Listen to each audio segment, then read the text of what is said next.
یہاں جمع ہوئے اور اللہ کا شکر ادا کرنے کے بعد ہم سب کو شیخ ماجد بکری کا بھی شکر ادا کرنا چاہیے کہ جو ہم لوگ کو اس اردو کا پروگرام کرنے اجازت دیتے ہیں۔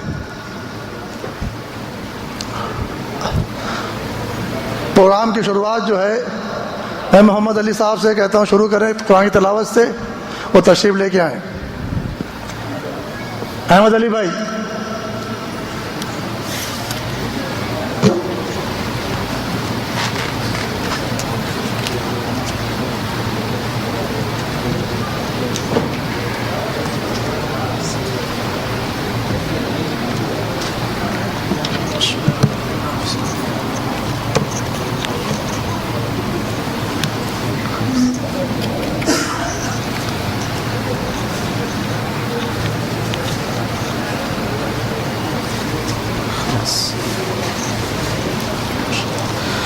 السلام علیکم ورحمۃ اللہ وبرکاتہ۔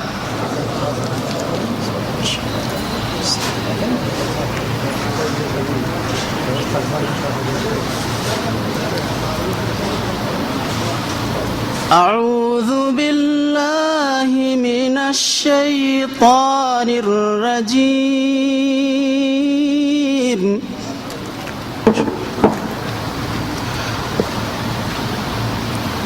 بسم اللہ الرحمن الرحیم۔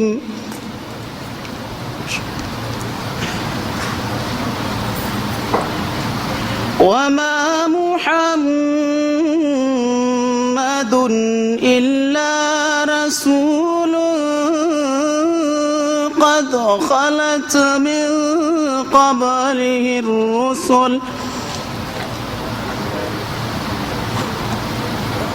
وما محمد إلا رسول قد خلت من قبله الرسل أفإن مات أو قتلا انقلبتم على أعقابكم ومن ينقلب على عقبيه فلن يضر الله شيئا وسيجزي الله الشاكرين۔ وما كان لنفس أن تموت إلا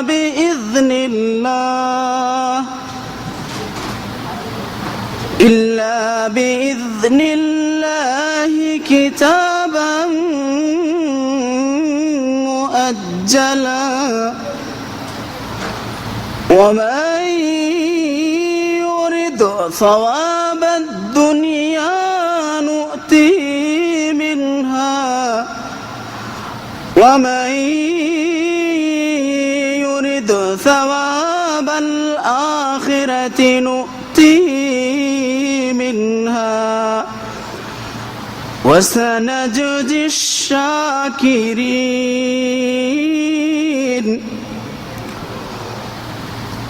وكأي من نبي قاتل معه ربيون كثير فما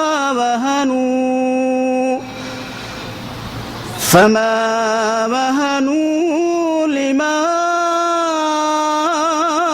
أصابهم في سبيل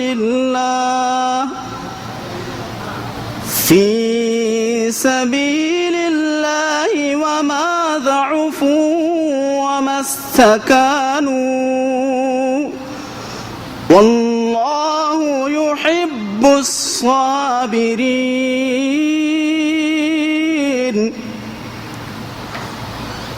وما كان قولهم إلا أن قالوا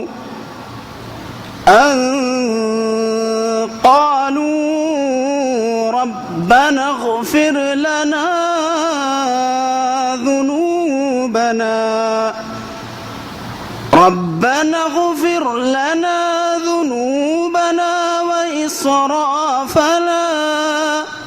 وإسرافنا في أمرنا وثبت أقدامنا وانصرنا على القوم الكافرين فآتاهم الله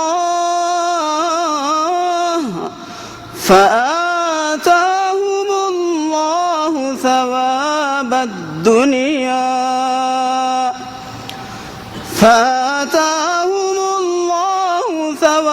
الدنيا وحسن ثواب الآخرة والله يحب المحسنين. السلام عليكم ورحمة الله وبركاته. جزاک اللہ خیر. آپ کے سامنے یہ احمد علی بھائی تھے.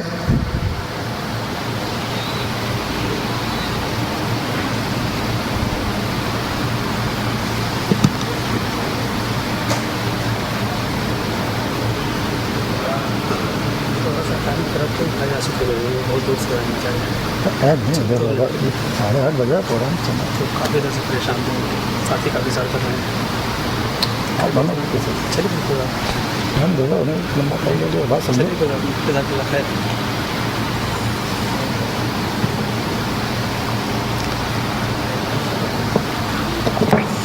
پروگرام کی ترتیب اس طرح ہے.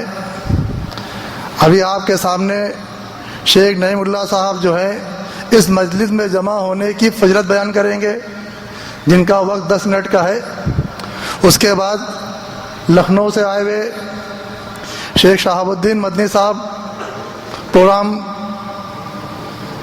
امت پر رسول اللہ صلی اللہ علیہ وسلم کے کیا حقوق ہیں. آج کی تقریر کا موضوع یہ ہے امت پر رسول اللہ صلی اللہ علیہ وسلم کے کیا حقوق ہیں. انشاءاللہ اس موضوع کی تقریر بیان ہوگی. پھر 1 گھنٹے کے بعد سوال جواب کا پروگرام ہوگا. شیخ سے چند سوال کیے جائیں گے. اس کے بعد جو پروگرام ہوگا امت پر محمد صلی اللہ علیہ وسلم کے کیا حقوق ہیں اس تعلق سے عام لوگوں سے سوال کیا جائے گا. جو سوال کا صحیح جواب دے گا اس کو کتابوں کی شکل میں جو ہے انعام دیا جائے گا جس میں قرآن شریف ہے اور رحمۃ العالمین ہے اور ہندی کی بخاری شریف ہے. تو آپ لوگ پروگرام کو انشاءاللہ دھیان سنیں. میں دعوت دیتا ہوں شیخ نعیم اللہ صاحب کو.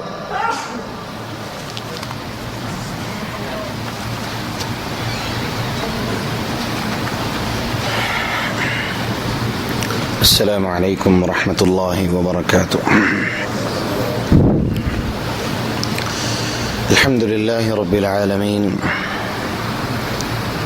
اصلی واسلم على قائد غر المحجلین محمد بن عبد اللہ وعلى آلہ وصحبہ.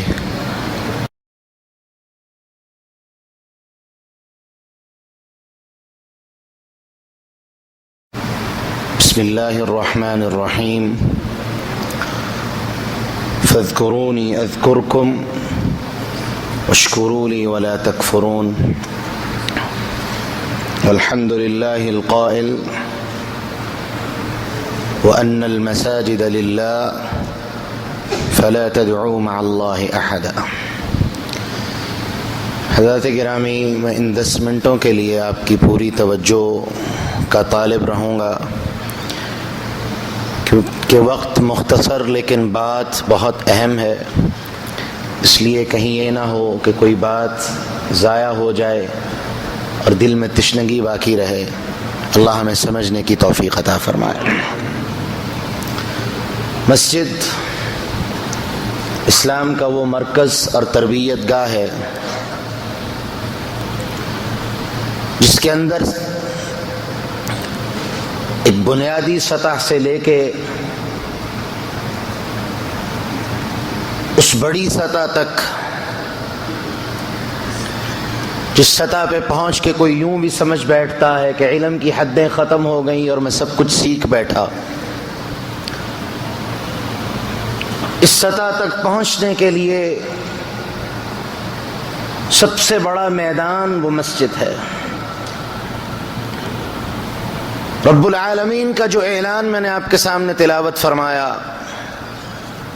اللہ رب العالمین اعلان فرماتے ہیں وَأَنَّ الْمَسَاجِدَ لِلَّهِ فَلَا تَدْعُوا مَعَ اللَّهِ أَحَدًا، کہ یہ مسجدیں اللہ کے گھر ہیں، اللہ کے لیے ہیں، کسی دوسرے کو اللہ کی عبادت میں شریک مت کرو۔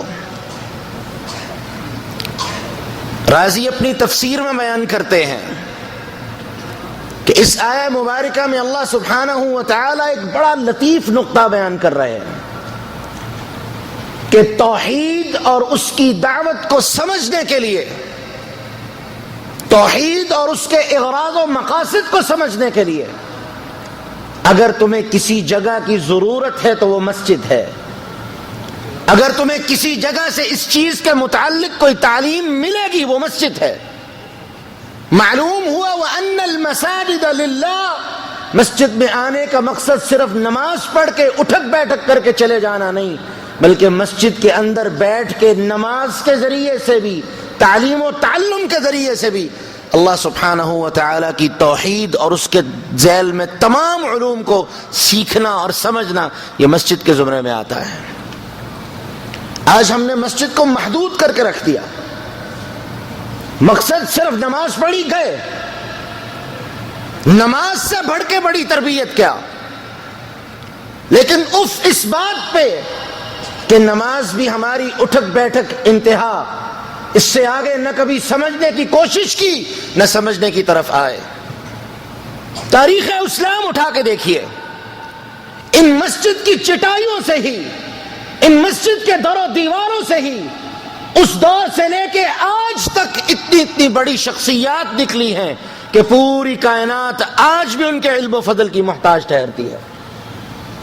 کتنی جامعات دنیا میں ہیں جن کو ٹاپ 10 یونیورسٹیز کے نام سے ہم جانتے ہیں، کیمبرج، آکسفورڈ، ہارورڈ، یہ وہ یونیورسٹیاں ہیں جن کے داخلے کے لیے، جن کے اندر داخل ہونے کے لیے بڑے بڑے لوگ ترستے ہیں، لیکن آج بھی پورا یورپ، امریکہ، برطانیہ، یہ وہ ممالک ہیں جو دنیا میں اپنے آپ کو فرسٹ ورلڈ کنٹری، دنیا کے اولین لوگوں میں شمار کرتے ہیں، آج بھی اپنے قانون اور اس کی قانون سازی کے لیے وہ فقہا کی ان کتابوں کے محتاج ہے جو انہوں نے مسجد کی چٹائیوں پہ بیٹھ کے تصنیف کی تھی۔ مسجد تربیت گاہ ہے، اور تربیت کی بنیاد فلا تدعوا مع اللہ احدا، توحید سے شروع ہوگی، اللہ رب العالمین کی وحدانیت کی تعلیم سے شروع ہوگی۔ امام مالک کو کہا گیا کہ دربار میں آئیے اور ہمارے بچوں کو وہاں تعلیم دیجیے، انکار کر دیا، اور ساتھ جو آنے والا آیا اس کو یہ کہہ کے بھیجا کہ جا کے بتاؤ کہ یہ علم حدیث، قال اللہ اور قال رسول کا جو علم ہے، یہ درباروں میں بیٹھ کے نہ سیکھا جا سکتا ہے، نہ درباروں میں بیٹھنے والے سیکھ سکتے ہیں۔ اگر کوئی قال اللہ اور قال رسول کا علم سیکھنا چاہتا ہے اسے مسجد کی چٹائیوں تک آنا پڑے گا، امام کے سامنے بیٹھ کے زانوئے تلمس طے کرنا پڑے گا، اس کے بعد وہ اس سطح تک پہنچے گا کہ اس کا نام رہتی دنیا تک روشن رہے۔ بڑے بڑے فقہا پیدا ہوئے، محدثین پیدا ہوئے، آج بڑے سے بڑا شخص، بڑے سے بڑا آدمی جو اپنی بڑائی کا دعویٰ کرتے ہوئے تھک نہ پائے، وہ بھی ان لوگوں کی لکھی ہوئی کتابوں کا محتاج ٹھہرتا ہے۔ اور یہ لوگ کہاں سے نکلے؟ مسجد سے نکلے۔ میں سمجھتا ہوں مسلمانوں کے زوال کا آغاز اس دن سے شروع ہوا جب ہم نے کہا مسجد کا مقصد تو کیا ہے، آ گئے، نماز پڑھی، چلے گئے، قاری چاہیے، بچے کو گھر میں ٹیوشن پڑھا لی، اسکول، اسلامی تعلیم، اوف، یہ تو بالکل ایک دقیانوسی تعلیم ہے. وی وانٹ ماڈریشن، ہمیں ماڈریشن چاہیے. اور اس کے لیے ہم نے کیا کیا؟ یہود و نصارہ کی سازشوں کا شکار ہو کے ہم نے مساجد کو تالے لگائے اور طرح طرح کے نئے انٹرنیشنل لیول کے اور ماڈریشن سائز کے سکول کھول کے بیٹھ گئے. اسلام کی دعوت متاثر، اسلام کی تعلیم متاثر. نتیجہ آج آپ کے سامنے جو نئی جنریشن ہمارے سامنے کھڑی ہے وہ کیا ہے اور اسلام کی اس سے کس قدر آشنائی ہے، یہ ہمارے سامنے بڑی بات واضح ہے. اور اقبال نے خوب کہا تھا، مسجد تو بنا ڈالی ایمان کی شبر، مسجد تو بنا ڈالی شبر میں ایمان کی حرارت والوں نے، یہ من اپنا پرانا پاپی ہے برسوں میں نمازی بن نہ سکا. ہم نے مسجد کے مقصد کو سمجھنا چھوڑ دیا اور مسجد کی حیثیت کو محدود کر دیا. نتیجہ آج ہمارے سامنے موجود ہے. آج بھی یہ جو چھوٹی چھوٹی کانفرنسیں، یہ چھوٹے چھوٹے جلسے، یہ چھوٹے چھوٹے اجتماعات جو یہ لوگ محنتیں کر کے آپ کو اکٹھا کرتے ہیں، اللہ آپ کے آنا کو قبول فرمائے، آپ آ جاتے ہیں، یہ کیا ہے؟ یہ بھی ایک تعلیم کا ایک سلسلہ ہے، ایک تعلیم کی کڑی ہے کہ یہاں جو آئے وہ کچھ لے کے جائے، یہاں جو آئے اس کے دامن میں کچھ پڑے، وہ جائے تو کچھ سمجھ کے جائے، اور یہی وہ سمجھنا اس کی زندگی کو بدل دے. سننے والے کا بھی کام آ گیا، سنانے والے کا بھی کام آ گیا. رسول اللہ صلی اللہ علیہ وسلم بیان فرماتے ہیں، اِنَّا لِلَّهِ سَيَّاحِينَ فِي الْأَرْضِ، اللہ نے کچھ فرشتوں کی ڈیوٹیاں لگا رکھی ہیں جو زمین کے اندر گھومتے رہتے ہیں، گلی محلوں میں گھومتے رہتے ہیں، اور ان کو زمین میں بھیجنے کا مقصد صرف یہ ہے کہ وہ اللہ کے ذکر کی مجالس کو ڈھونڈتے ہیں. اور جب ان فرشتوں میں سے کوئی ایک فرشتہ اللہ کے ذکر کی مجلس کو ڈھونڈ لیتا ہے تو وہ دوسروں کو آواز دیتا ہے کہ آ جاؤ، جس مقصد کے لیے تم زمین پہ بھیجے گئے تھے وہ مقصد مل گیا ہے، آ جاؤ. اور پھر وہ اللہ کے حکم سے اپنے پروں کو پھیلا کے اس پوری مجلس کو اپنے پروں کے اندر گھیر لیتے ہیں، اور اللہ سبحانہ و تعالی ان کے اوپر اپنی رحمتوں کو نازل فرماتا ہے. یہ وہ بیٹھنا ہے جسے ہم بالکل فضول سمجھ کے بیٹھے ہیں، جسے ہم بیٹھنا فضول سمجھتے ہیں. امام الانبیاء نے اسی لیے تنبیہ کی تھی کہ لوگوں ان مجلسوں کو ضائع مت کرنا، کل قیامت کے دن یہ مجلسیں تمہارے لیے حسرت بنا دی جائیں گی کہ کاش وقت تو تھا لیکن میں نے اس کو مناسب نہیں جانا، وقت تو تھا لیکن میں نے اس مجلس کی حیثیت کو نہیں سمجھا، اس مجلس کی عظمت کو نہیں سمجھا. ہائے افسوس، آج دیکھو ان مجلسوں کے بیٹھنے والے کتنی عظمتوں پہ فائز ہیں. کاش کہ میں نے ان مجلسوں کو اٹینڈ کیا ہوتا، ان مجلسوں میں آمد کی ہوتی، کاش کہ میں بھی اللہ کی رحمتوں کا حصے دار بن جاتا. لیکن اس دن سوائے حسرت کے کچھ کام نہیں آئے گا. اللہ کے رسول بیان فرماتے ہیں جب یہ مجلس ختم ہوتی ہے وہ فرشتے سیدھے اللہ سبحانہ و تعالیٰ کے دربار میں پہنچتے ہیں، اور اللہ خوب جانتے ہیں لیکن پھر بھی سوال ہوتا ہے کہ کہاں سے آئے ہو. وہ جواب دیتے ہیں اللہ فلاں فلاں جگہ پہ تیرے ذکر کی ایک مجلس تھی جو تو نے ہمیں ذمہ داری دی تھی، اس جگہ پہ اپنی ذمہ داری کو پورا کر کے آئے. اللہ سوال کرتے ہیں کہ بتاؤ وہ لوگ کس چیز کی باتیں کر رہے تھے، کس چیز کے وہ متمنی تھے؟ کہا اللہ وہ تیری جنتوں کے طالب اور تیری جنتوں کی باتیں کرنے والے ہیں. سوال ہوگا کیا جنت کو دیکھا ہے؟ کیا ان میں سے کسی ایک نے جنت کو دیکھ رکھا ہے؟ اور اگر دیکھ لے تو کیا کیفیت ہو؟ کہا اللہ کسی نے جنت کو نہیں دیکھا، لیکن اگر دیکھ لیں تو وہ اس کے لیے اور زیادہ حریص اور متشدد ہو جائیں کہ ہم نے جنت کے لیے کوشش اور محنت کرنی ہے. فرمایا وہ کس چیز سے پناہ مانگتے تھے؟ فرمایا وہ اللہ تیری دوزخ سے پناہ کے طالب تھے. فرمایا دوزخ کو انہوں نے دیکھا ہے؟ اگر دیکھ لیں تو کیا کیفیت ہو؟ جواب میں عرض ہوتی ہے اللہ انہوں نے تیری دوزخ کو تیری جہنم کو نہیں دیکھا، لیکن اگر وہ دیکھ لیں تیری جہنم کو دیکھ لیں، اللہ ان کی حالت اس سے زیادہ شدید ہو جائے کہ ہم نے اپنے آپ کو جہنم سے بچانا ہے. اللہ سبحانہ و تعالی اس مجلس سے اتنی محبت کرتے ہیں، اس جگہ سے اللہ کو اتنی محبت ہے. جو آیا مبارکہ میں نے آپ کے سامنے تلاوت کی، اللہ فرماتے ہیں وَأَنَّ الْمَسَاجِدَ لِلَّهِ، یہ میرے گھر ہیں، یہ میری مسجدیں ہیں، یہ میری عبادت گاہیں ہیں، اور یہ جگہیں، ان جگہوں میں بیٹھنے والے وہ اللہ کو اتنے محبوب ہیں کہ اللہ سبحانہ و تعالی ان فرشتوں کو گواہ بنا کے کہتے ہیں کہ تم گواہ ہو جاؤ، میں نے ان سب کو معاف کر کے جنتوں کا داخلہ دے دیا ہے اور جہنم سے نجات دے دی ہے. فرشتے تعجب سے کہتے ہیں اللہ، ایک شخص ایسا بھی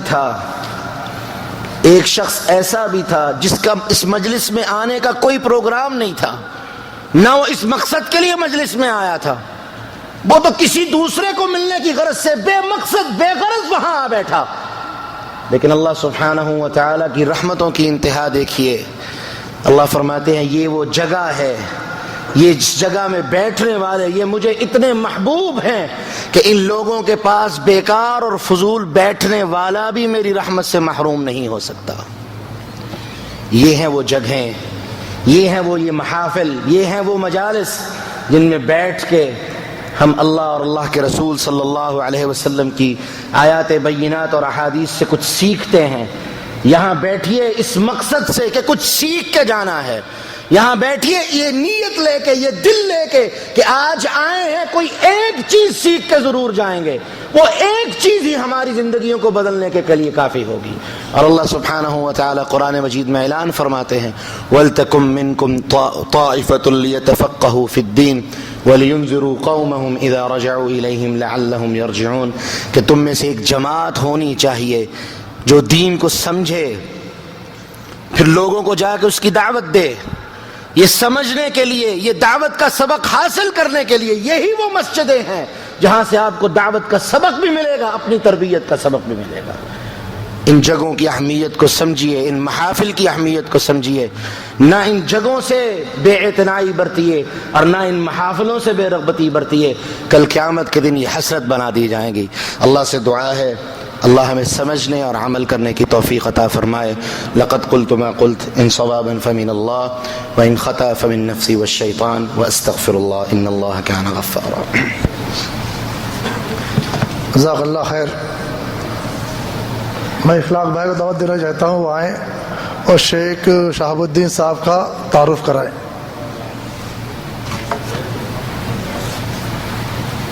السلام علیکم ورحمۃ اللہ وبرکاتہ.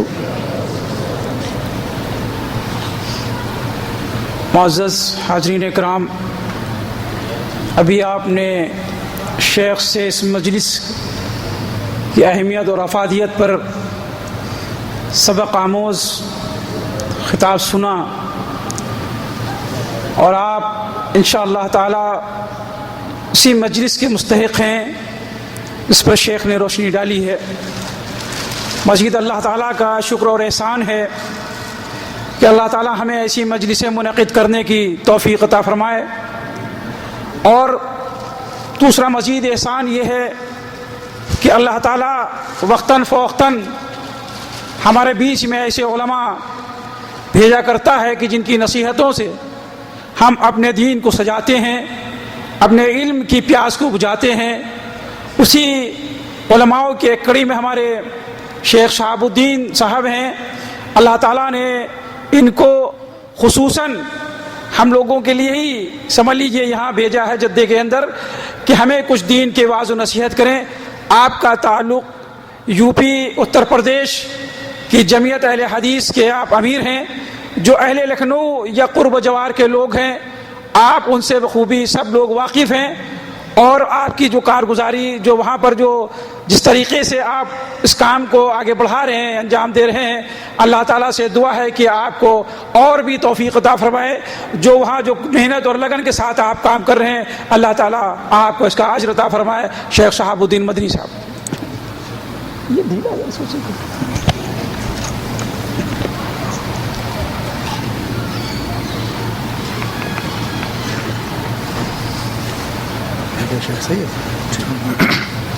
السلام علیکم ورحمۃ اللہ وبرکاتہ. ان الحمد لله نحمده ونستعينه ونستغفره ونعوذ بالله من شرور أنفسنا ومن سيئات أعمالنا من يهده الله فلا مضل له ومن يضلل فلا هادي له وأشهد أن لا إله إلا الله وحده لا شريك له وأشهد أن محمدا عبده ورسوله يا أيها الذين آمنوا اتقوا الله حق تقاته ولا تموتن إلا وأنتم مسلمون يا أيها الناس اتقوا ربكم الذي خلقكم من نفس واحدة وخلق منها زوجها بث منهما رجالا كثيرا ونساء واتقوا الله الذي تساءلون به والأرحام إن الله كان عليكم رقيبا يا أيها الذين آمنوا اتقوا الله وقولوا قولا سديدا يصلح لكم أعمالكم ويغفر لكم ذنوبكم ومن يطع الله ورسوله فقد فاز فوزا عظيما أما بعد فإن خير الحديث كتاب الله وخير الهدي هدي محمد صلى الله عليه وسلم وشر الأمور محدثاتها وكل محدثة بدعة وكل بدعة ضلالة وكل ضلالة في النار. فأعوذ بالله السميع العليم من الشيطان الرجيم. بسم الله الرحمن الرحيم. آمن بالله برسوله والنور الذي أنزلنا والله خبير بما تعملون. اللہ رب العزت کی تعریف و توصیف اور سر رسولہ نبی آخر الزمان محمد رسول اللہ صلی اللہ علیہ وسلم پر بے شمار درود و سلام کے بعد یہ میرے لیے بڑے شرف اور اعزاز کی بات ہے کہ اللہ رب العزت نے آپ لوگوں کے درمیان حاضری کا سنہری موقع عطا فرمایا ہے، اور میں شکرگزار ہوں اپنے ان تمام احباب کا، اخوان کا، دوستوں کا، جنہوں نے قد و کاوش کی اس بزم کو سجانے میں اور مجھے حکم دیا یہاں حاضر ہونے کا۔ اللہ تمام لوگوں کی محنتوں کو قبول فرمائے، آپ کی حاضری یہاں قبول فرمائے، اور ہم اور تمام لوگوں کو قرآن و حدیث پر چلنے کی توفیق عطا فرمائے۔ میں نے جس موضوع کا انتخاب کیا ہے خصوصاً اس پروگرام کے لیے، وہ ہے امت پر رسول اکرم صلی اللہ علیہ وسلم کے حقوق۔ اللہ کے حقوق کے بعد محمد رسول اللہ صلی اللہ علیہ وسلم کے حقوق کا جاننا پوری امت کی ذمہ داری ہے، اور جب تک ہم آپ کے حقوق کو نہیں پہچانیں گے کہ آپ کے کیا کیا حقوق ہمارے اوپر عائد ہوتے ہیں، تب تک صحیح معنوں میں ہم نہ آپ پر ایمان لا سکتے ہیں اور نہ ہی آپ کی پیروی کر سکتے ہیں، نہ ہی آپ کی اطاعت کا حق ادا کر سکتے ہیں۔ اس لیے آپ کے حقوق کو پہچاننا ایک مسلمان کا فریضہ ہے۔ کتاب و سنت کی روشنی میں اگر ہم دیکھیں اور جائزہ لیں تو اللہ کے نبی محمد رسول اللہ صلی اللہ علیہ وسلم کا جو پہلا حق ہے امت پر، وہ یہ ہے کہ امت آپ صلی اللہ علیہ وسلم کو اللہ کا بندہ اور اس کا رسول مانے۔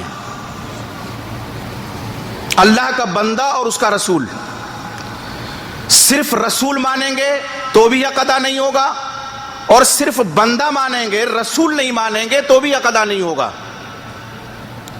بیک وقت اللہ کا بندہ ماننا بھی ضروری اور اللہ کا رسول ماننا بھی ضروری۔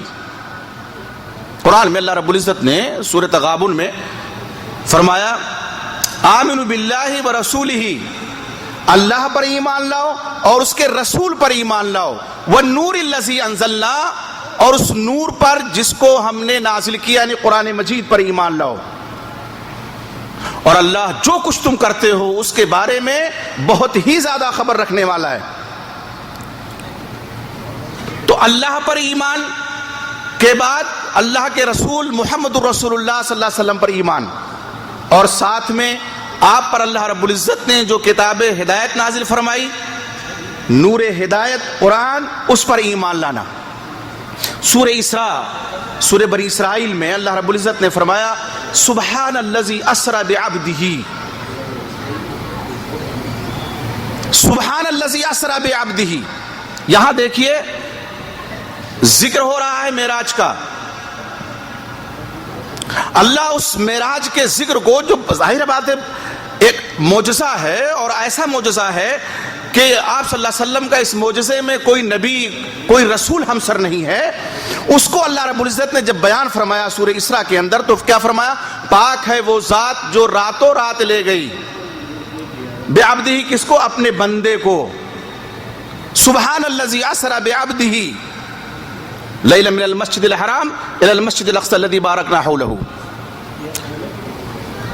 پاک ہے وہ ذات جو راتوں رات لے گئی اپنے بندے کو مسجد حرام سے مسجد اقصی تک. معراج کا واقعہ ہے، ذکر ہے معراج کا، اور اللہ رب العزت رسول بھی کہہ سکتے تھے، اس لیے کہ جب رسول کہتے تو بھی آپ ہی کی ذات گرامی مراد ہوتی، لیکن رسول نہ کہہ کر کے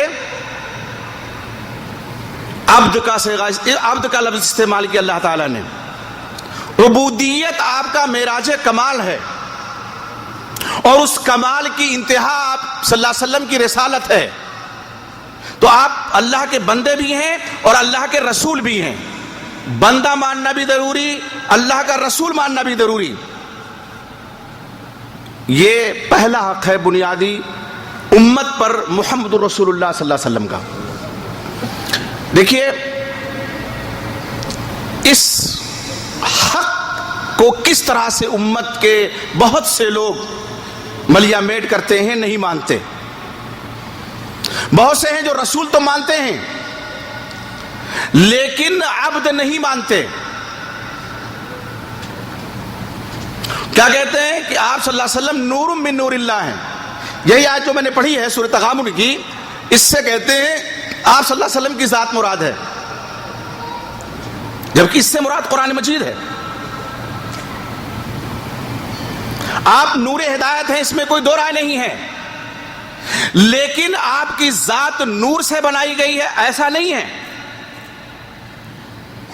اور ایک موضوع گھڑی ہوئی روایت کا جس کا مستند کتب حدیث میں وجود تک نہیں ہے، اس کو دلیل میں پیش کیا جاتا ہے اور کہا یہ جاتا ہے کہ اول ما خلق اللہ نوری، سب سے پہلے اللہ نے میرا نور پیدا کیا. وہ کل خلق من نوری، اور جتنی مخلوقات ہیں میرے نور سے اللہ نے بنائی. اور ایک اور گھڑی روایت پیش کی جاتی ہے کہ اللہ نے اپنے نور سے میرا نور بنایا اور میرے نور سے تمام مخلوقات کو.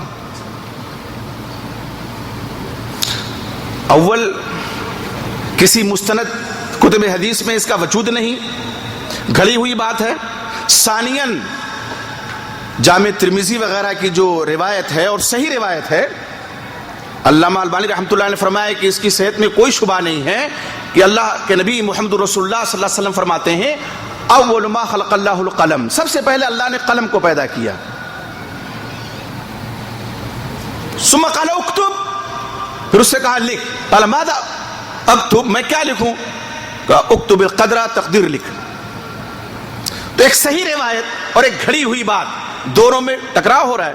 ظاہر ہم مقدم رکھیں گے صحیح حدیث کو جو آپ صلی اللہ علیہ وسلم سے ثابت ہے کہ سب سے پہلے اللہ نے قلم کو، یہ کہتے ہیں سب سے پہلے اللہ نے نبی کا نور بنایا اور نبی کے نور سے سارا جہان بنا. تو نور جو سمجھے گا ظاہر ہے وہ آپ صلی اللہ علیہ وسلم کو اللہ کا عبد نہیں سمجھے گا. اور اسی لیے بہت سے شعراء نے اپنے قلم کی جولانیاں دکھائیں اور یہاں تک لکھ دیا کہ وہی جو مستوی عرش تھا خدا ہو کر اتر پڑا ہے مدینے میں مصطفیٰ ہو کر. ایک شاعر کہتا ہے کہ بشر کی شکل میں آیا، تکلف کی ضرورت تھی، احد سے ہو گیا احمد جو باندھا میم کا پٹکا. یعنی اللہ احد ہے اور احمد بھی دراصل احد ہی ہے، نعوذ باللہ، بس میم کا پٹکا لگ گیا ہے. بشر کی شکل میں اللہ ہی اتر کے آیا ہے. بتائیے کیا اللہ کے نبی محمد رسول اللہ صلی اللہ علیہ وسلم کا یہ حق ادا ہو رہا ہے؟ اللہ ہی بنا دیا گیا اور یہ کہا گیا وہی جو مستوی عرش تھا خدا ہو کر. اب اللہ نعوذ باللہ جب محمد صلی اللہ علیہ وسلم کی شکل میں آ گیا تو اللہ کی سیٹ تو خالی ہو گئی. اگر اللہ محمد ہے تو محمد صلی اللہ علیہ وسلم جو امام الانبیاء ہیں، آخری رسول ہیں، آخری نبی ہیں، وہ کہاں ہیں؟ اور اگر محمد اللہ ہے تو اللہ کہاں ہے؟ دونوں کو گڑبڑ کر دیا. انسان عقل و خرد سے جب بیگانہ ہو جاتا ہے، ایمان سے دستکش ہونے میں اسے دیر نہیں لگتی ہے. یہ بنیادی عقیدہ ہے. اور اس بنیادی عقیدے کا خون کس طرح ہو رہا ہے ذرا آپ دیکھیے. بنیادی عقیدہ اللہ کے بندے ہیں آپ صلی اللہ علیہ وسلم، لیکن عقیدہ بنایا گیا نہیں بندے نہیں، اللہ ہی کی ذات کا ایک حصہ ہے. عیسائیوں نے کیا کہا تھا؟ عیسائی ابن اللہ. یہودیوں نے کیا کہا تھا؟ عزیر ابن اللہ. امت کہنے لگی اور امت کے بعض لوگ کہنے لگے ہم پیچھے کیوں رہے ہیں، انہوں نے ڈائریکٹ اللہ ہی بنا دیا، ہو اللہ، نعوذ باللہ، ہو اللہ. تم آگے ہو کہ تم نے بیٹا بیٹا بنایا، ہم نے تو ڈائریکٹ اللہ ہی بنا دیا، نعوذ باللہ. عجیب مسئلہ ہے. ایک آدمی کسی دفتر میں کام کرتا تھا. اللہ کے نبی محمد رسول اللہ صلی اللہ علیہ وسلم دل و دماغ کو قریب کرنے کے لیے مثالیں پیش کیا کرتے تھے. یہ آپ کے خطاب کا ایک اسلوب تھا. اسی اسلوب کے تحت میں بتاؤں آپ کو. وہ بیچارہ دفتر میں کام کرتا، صبح جاتا شام کو آتا. ایک دن صبح مارکیٹ سے گوشت لے کر کے بکرے کا آیا اور بیوی سے کہا شام میں مل کر کے کھائیں گے، بنا کے رکھنا. جب شام آئی وہ دفتر سے تھکا ماتا واپس آیا تو دیکھا انٹرنیشنل سبزی آلو. کہا یہ کہ وہ گوشت کہاں گیا؟ کہا گوشت بلی کھا گئی. ہوا یہ تھا کہ دوپہر میں کوئی آ گیا تھا اس کے میکے سے، اس نے وہ گوشت کھلا دیا اسے. کہا وہ تو بلی کھا گئی جو گھر میں رہتی تھی. آدمی ہوشیار تھا، اس نے بلی کو پکڑا، جال وغیرہ ڈال کر کے، کمرہ بند کر کے اور پھر اس کے ہاتھ پیر باندھے، ترازو لیا، ایک پلے پہ بلی کو رکھا، دوسرے پلے پہ 1 کلو کا ماٹ رکھا. ٹھیک ہے 1 کلو بلی. کہا اگر یہ بلی ہے تو وہ گوشت کہاں گیا جو اس نے کھایا ہے؟ کچھ تو ہونا چاہیے زیادہ اس میں. اور اگر یہ گوشت ہے جو میں لے کے آیا تھا تو بلی کہاں گئی جو گھر میں تھی؟ اتنی بھی عقل نہیں ہے کہ اگر اللہ کو اتار لیا مدینے میں تو اللہ کہاں ہے؟ اور محمد صلی اللہ علیہ وسلم اگر محمد کہاں ہے صلی اللہ علیہ وسلم؟ تو یہ خون ہو رہا ہے اس پہلے حق کا، بنیادی حق کا، اور امت کر رہی، امت کے ہاتھوں. اور آپ دیکھیے امام اعظم نبی اکرم محمد رسول اللہ صلی اللہ علیہ وسلم کی توہین بھی ہے. کہا جاتا ہے آپ کے نور سے سارا جہان بنا ہے، پوری کائنات آپ کے نور سے بنائی گئی ہے. تو آپ کا نام نامی آتا ہے، بہت سے لوگ انگوٹھا چومتے ہیں. یہ تقدس ہی تو ہے، یہ احترام ہی تو ہے. اور نبی کا نور گلیوں میں گھومتا ہے، کوئی نہیں چومتا، نعوذ باللہ. ان کے اپنے عقیدے کے مطابق عقیدہ ہے نبی کے نور سے سارا جہان ہے. تو نبی کے نور سے سارا جہان ہے تو گلی میں گھومنے والا بھی تو نبی کے نور سے کاٹنے کے لیے جو دوڑتا ہے کوئی نہیں چومتا اسے. تو اللہ رب العزت نے ہمارے اوپر جو فریضہ عائد کیا ہے کہ ہم اللہ کے نبی محمد رسول اللہ صلی اللہ علیہ وسلم کے حقوق کو پہچانیں، میں سرسری طور پہ بیان کرتا جاؤں گا. دوسرا حق کیا ہے امت پر محمد رسول اللہ صلی اللہ علیہ وسلم کا؟ کہ امت آپ کی عزت کرے، توقیر کرے. قرآن میں اللہ رب العزت نے سورہ اعراف میں فرمایا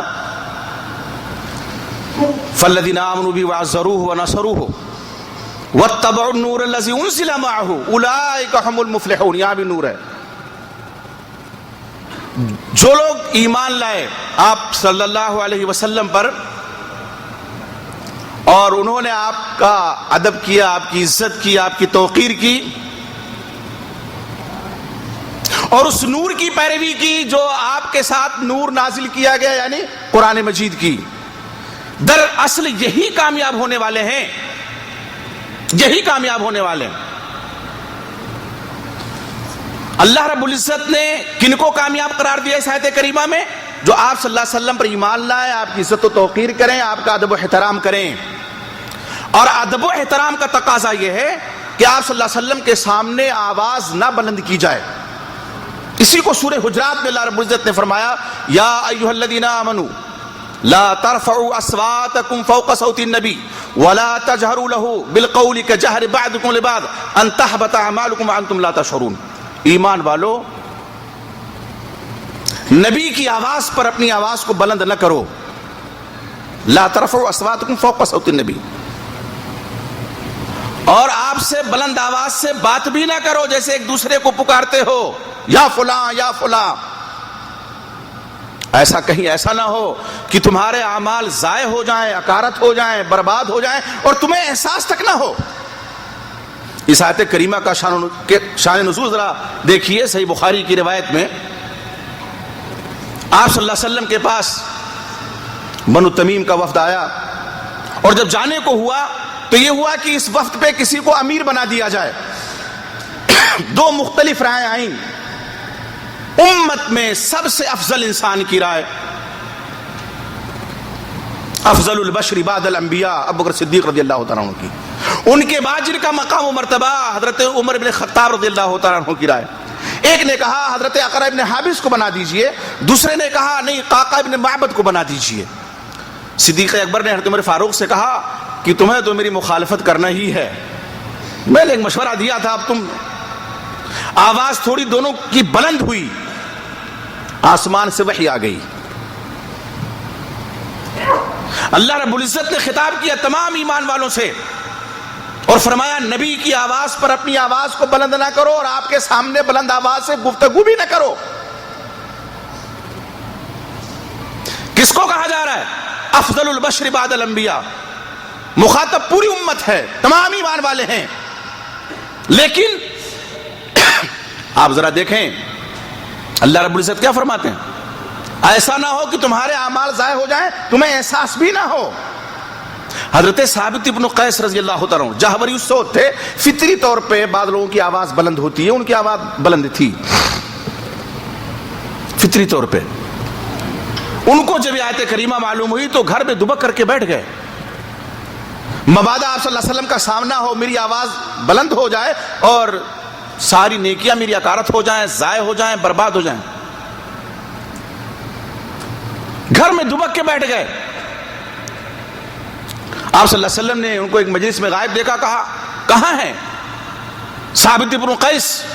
لوگوں نے کہا اللہ کے رسول جب سے آیت کریمہ نازل ہوئی ہے وہ بہت کم گھر سے نکلتے, آپ کا سامنا نہیں کرتے وہ, اور خدشہ ہے ان کو کہ ایسا نہ ان کے اعمال ضائع ہو جائیں, ان کی آواز بلند ہے فطری طور پہ. تو آپ صلی اللہ علیہ وسلم نے کہا نہیں, ان کو بلاؤ, وہ اس سے مراد نہیں ہے. محدثین کہتے ہیں, مفسرین کہتے ہیں اس آیت کریمہ میں آپ صلی اللہ علیہ وسلم کی موجودگی میں جس طرح سے آواز بلند کرنا منع ہے اور اعمال کے ضائع ہونے کا خطرہ ہے, اسی طرح سے آپ صلی اللہ علیہ وسلم کی احادیث کی موجودگی میں کسی اور کے اقوال و افعال کو ترجیح دینا, اس کو فوقیت دینا, اس کو بلند کرنا منع ہے اور خطرہ ہے کہ اعمال ضائع ہو جائے. آج آپ کی ذات گرامی نہیں ہمارے درمیان, لیکن آپ کے اقوال, آپ کے ارشادات, آپ کی فرمودات صلی اللہ علیہ وسلم کی موجود ہیں احادیث کی شکل میں. ایک آدمی حدیث رسول پیش کرے اور دوسرا کہے کہ نہیں فلاں عالم نے یہ کہا, فلاں امام نے یہ کہا اور فلاں مجتہد نے یہ کہا ہے, اور وہ حدیث کو درخور اعتنا نہ سمجھے, حدیث کی اہمیت نہ سمجھے, تو اس کو جان لینا چاہیے کہ اس کی نیکیاں اکارت ہو جائیں گی, ضائع ہو جائیں گی, اور اس طرح ضائع ہوں گی کہ اس کو احساس تک نہیں ہوگا. وہ یہ سمجھے گا کہ میں صراط مستقیم پہ ہوں, لیکن حقیقت میں وہ صراط مستقیم پہ نہیں ہوگا. نیکی اللہ نے یہ تو فرمایا وَأَنْتُمْ لَا تَشْعُرُونَ, احساس نہیں کر پاؤ گے, تمہیں شعور نہیں ہوگا, ادراک نہیں ہوگا, سمجھ نہیں سکو گے کہ نیکیاں کس طرح سے تمہاری ختم ہو گئیں, نہیں سمجھ سکتے. تو لیکن امت ہے جو نہیں سمجھنا چاہتی آپ صلی اللہ علیہ وسلم کے حقوق کو. اللہ کے حق میں اگر کوئی کوتاہی ہوگی شرک کے علاوہ تو ہو سکتا ہے اللہ اپنے فضل و کرم سے معاف کر دیں, شرک کو نہیں بخشیں گے اللہ, لیکن بندوں میں اور وہ بھی جو افضل البشر ہو ان کے حق میں اگر امت کوتاہی کر رہی ہے تو کیا معافی کا کوئی ہے طریقہ, کیا معافی کی کوئی گنجائش ہے, کیا کوئی نکال سکتا ہے گنجائش؟ اللہ کے نبی محمد رسول اللہ صلی اللہ علیہ وسلم کی حدیث بیان کی جائے اور اس کو درخور اعتنا نہ سمجھ کر کے, اس کو اہمیت نہ دے کر کے ہم اپنے اقوال کو اہمیت دیں, اپنے لوگوں کے اقوال کو, تو ہم سے بڑا بدنصیب, ہرما نصیب اور احمق کون ہوگا؟ دیکھیے کتنے ایسے لوگ ہیں جو نہیں سمجھتے. ہمارے یہاں لکھنؤ میں ایک گاؤں ہے سدرونا. سدرونا کے ایک نوجوان, پتہ نہیں یہاں ہیں کہ نہیں ہیں, ایک امام صاحب سے ان کی بات ہوئی تو وہ بیچارے نوجوان جو حق کو قبول کرتے ہیں, جذبہ ہوتا ہے, ایک تڑپ ہوتی ہے, اور بعض دفعہ وہ شدت پہ اتر آتے ہیں, نہیں آنا چاہیے, لیکن لوگ اس کو سمجھتے نہیں. وہ صحیح بخاری کوئی حدیث لے کر کے گئے, کہا یہ دیکھیے مولانا یہ اللہ کے رسول کا فرمان ہے, یہ اللہ کے رسول کا فرمان ہے, یہ حدیث ہے. امام صاحب بگڑ گئے. کہا میں جب دیکھو تب حدیث, جب دیکھو تب حدیث. بزرگان دین اور ان کے اقوال کچھ نہیں ہے. ایمان کو آواز دو, ایمان کہاں ہے, کہاں ہے ایمان؟ کہا جب دیکھو تب حدیث, جب دیکھو تب حدیث. کس کو آدمی کہہ رہا ہے؟ لفظ حدیث کو نہیں, ڈائریکٹ ذات رسالت پہ یہ حملہ ہے صلی اللہ علیہ وسلم. حدیث کس کے فرمودات کو کہتے ہیں, کس کے اقوال کو, کس کی تقاریر کو کہتے ہیں؟ ظاہر امام اعظم نبی اکرم محمد رسول اللہ صلی اللہ علیہ وسلم کے. اور امام کہہ رہے ہیں جب دیکھو تب حدیث, جب دیکھو تب حدیث. بزرگان دین ان کے اقوال کچھ نہیں ہے. تو گویا بزرگان دین ان کے اقوال کو اس امام نے, امام اعظم نبی اکرم محمد رسول اللہ صلی اللہ علیہ وسلم کی ذات اور آپ کے اقوال پر فوقیت دی. ایمان کی کوئی رمق باقی رہی اگر واقعی جان بوجھ کر کے آدمی ایسا کرتا ہے تو. یہ استہزاء بھی ہے حدیث رسول اور ذات رسالت کے ساتھ, اور انکار حدیث بھی ہے. یہ استہزاء بھی ہے, انکار بھی ہے, ڈبل جرم ہے. تو اللہ فرماتے ہیں سورہ حجرات میں, یا ایھا الذین آمنوا لا ترفعوا اصواتکم فوق صوت النبی, نبی کی آواز پہ آواز نہ بلند کرو.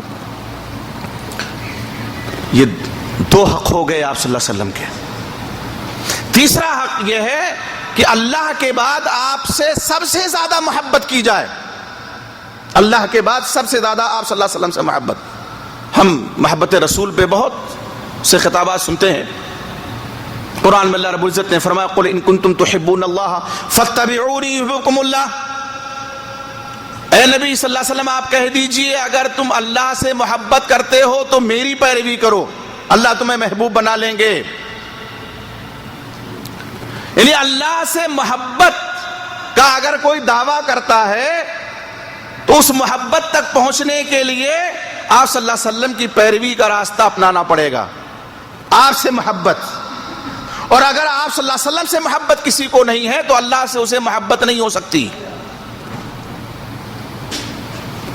محبت رسول کی جب بات آتی ہے تو ہمیں یہ سمجھنا چاہیے کہ آپ صلی اللہ علیہ وسلم کی محبت کے حوالے سے محبت کی دو قسمیں کی جا سکتی ہیں کتاب و سنت کی روشنی میں. ایک آپ سے ذاتی محبت ہے, جیسے ایک آدمی اپنی اولاد سے کرتا ہے, اپنے والدین سے کرتا ہے, اپنے خیش و اقارب سے کرتا ہے. اور ایک آپ صلی اللہ علیہ وسلم سے ایمانی محبت ہے کہ آپ پر ایمان لائے اور آپ صلی اللہ علیہ وسلم کی پیروی آدمی کرے. اور دونوں کی مثالیں ملتی ہیں صحابہ کرام رضی اللہ تعالیٰ عنہم اجمعین کی زندگیوں میں. آپ دیکھیے اللہ کے نبی محمد رسول اللہ صلی اللہ علیہ وسلم کے چچا ابو طالب, کوئی مثال نہیں, کوئی نظیر نہیں, کوئی چچا آج بھی نہیں پیش کر سکتا اس شخص نے جتنی خدمت آپ صلی اللہ علیہ وسلم کی اور جتنا دفاع کیا.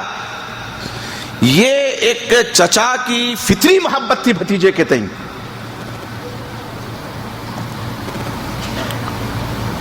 لیکن ایمان نہیں لائے. آخری وقت میں بھی آپ صلی اللہ علیہ وسلم نے کان میں کہا, میرے کان میں کہہ دیجئے. نصیبے میں ایمان نہیں تھا, یہ محبت کام نہیں آئے گی. یہ طبعی محبت تھی. طبعی محبت بھی ضروری ہے, اس لیے کہ اللہ کے نبی محمد رسول اللہ صلی اللہ علیہ وسلم فرماتے ہیں لا یؤمن احدکم حتی اکون احب الیہ من والدہ وولدہ والناس اجمعین. تم میں کا کوئی شخص اس وقت تک مومن نہیں ہو سکتا, مومن کامل, جب تک میں اس کے نزدیک اس کی اولاد, اس کے والد, والدین اور تمام لوگوں سے زیادہ محبوب نہ ہو جاؤں. تب تک والد سے آدمی طبعی محبت کرتا ہے, اولاد سے طبعی محبت کرتا ہے, بھتیجے سے طبعی محبت کرتا ہے. تو طبعی محبت بھی مطلوب ہے کہ سب سے زیادہ ہو. یہاں تک کہ آپ صلی اللہ علیہ وسلم سے محبت اپنی جان سے بھی زیادہ ہو. حضرت عمر فاروق رضی اللہ عنہ کا واقعہ دیکھیے, وہ کہتے ہیں آپ مجھے تمام لوگوں سے زیادہ محبوب ہیں الا نفسی، بجز اپنی جان کے. آپ نے فرمایا عمر نہیں ابھی. اس ذات کی قسم جس کے ہاتھ میں میری جان ہے، جب تک میں کسی شخص کی جان سے زیادہ عزیز نہ ہو جاؤں وہ کامل مومن نہیں ہو سکتا. کہا اللہ کے رسول آپ مجھے میری جان سے بھی زیادہ محبوب ہیں. آپ نے فرمایا الان یا عمر. طبعی محبت بھی ضروری ہے، لیکن صرف طبعی محبت کام نہیں آئے گی. لوگ بیان کرتے ہیں ابو لہب کی طبعی محبت کو دیکھیے، 1-2 سال نہیں 40 سال تک محبت کرتا رہا. اور یہ محبت ہی تھی کہ اپنے 2 بیٹوں کو آپ صلی اللہ علیہ وسلم کی 2 بیٹیوں سے اس نے منسوب کیا. یہ طبعی محبت تھی. صہیبہ لونڈی کو آزاد کر دیا، خوشخبری لے کر کے آئی کہ تمہارے گھر میں بھتیجے کی ولادت ہوئی ہے.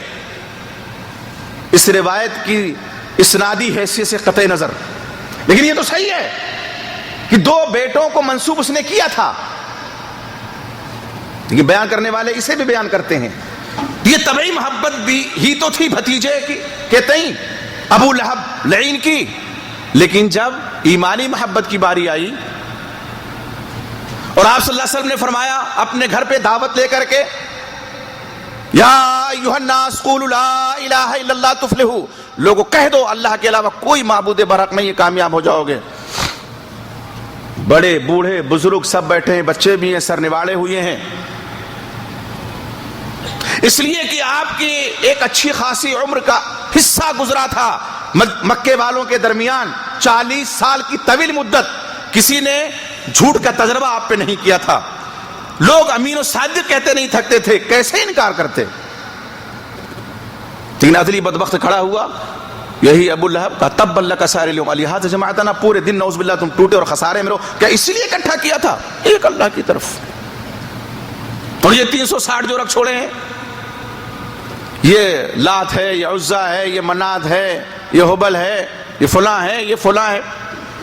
اور اس دن سے جب اس نے دشمنی شروع کی تو زندگی بھر دشمن ہی آپ صلی اللہ علیہ وسلم کا اور اسلام کا مسلمانوں کا بنا رہا. یہ طبعی محبت اس کے کام نہیں آئی. سمندر کے جھاگ کی طرح سے طبعی محبت بیٹھ گئی. جب ایمانی محبت کی باری آئی تو ایمانی محبت کا تقاضا یہ تھا کہ فوراً آپ پر ایمان لاتا، آپ کی پیروی کرتا، آپ کی اطاعت کرتا. اور وہی دوسرے چچا کو دیکھیے، دوسرے چچا حضرت حمزہ بن عبد المطلب رضی اللہ تعالیٰ عنہ، سید الشہداء، ایمان ابھی نہیں لائے ہیں.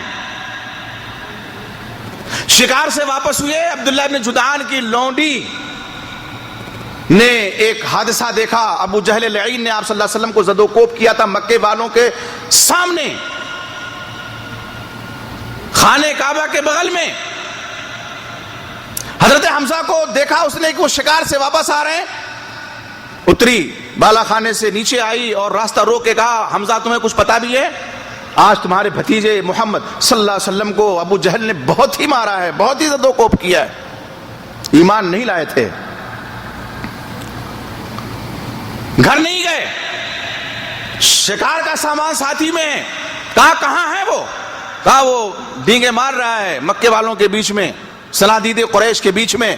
پہنچے، آؤ دیکھا نہ تھا، سینے پہ سوار ہو گئے اور لگے گھوسوں کی بارش کرنے اور خوب طبیعت سے اس کی پٹائی کی، خوب پیٹا. اور پھر اس کی پٹائی کر کے اپنے بھتیجے محمد صلی اللہ علیہ وسلم کے پاس آئے. کہا بھتیجے خوش ہو جاؤ، آج میں نے تمہارے سب سے بڑے دشمن کو بہت مارا ہے. مجھے پتا چلا کہ تمہیں اس نے ایسا کیا، تمہیں ستایا، تمہیں پریشان کیا. آپ صلی اللہ علیہ وسلم نے فرمایا چچا جان میں اس سے خوش نہیں ہو سکتا. آپ اس مقصد سے تو نہیں آئے تھے، آپ کی بعثت اس مقصد سے تو نہیں ہوئی تھی. کہا بھتیجے کیا بات ہے، کس سے خوش ہو گئے؟ کہا آپ ایمان لے آئیے، کلمہ پڑھ لیجئے، کہہ دیجئے اشہد ان لا الہ الا اللہ واشہد ان محمدًا عبدہ ورسولہ. وہ قبولیت کی گھڑی تھی. حضرت حمزہ بن عبد المطلب رضی اللہ عنہ ہلکا بگوش اسلام ہو گئے، پکار اٹھے اشہد ان لا الہ الا اللہ واشہد ان محمدًا عبدہ ورسولہ. تو چچا یہ بھی طبعی محبت میں بھی کامیاب اور ایمانی محبت میں بھی کامران. یہ دونوں محبتیں مطلوب ہیں آپ صلی اللہ علیہ وسلم کے تعلق سے. صرف نعرہ لگانا ہی کام نہیں آئے گا،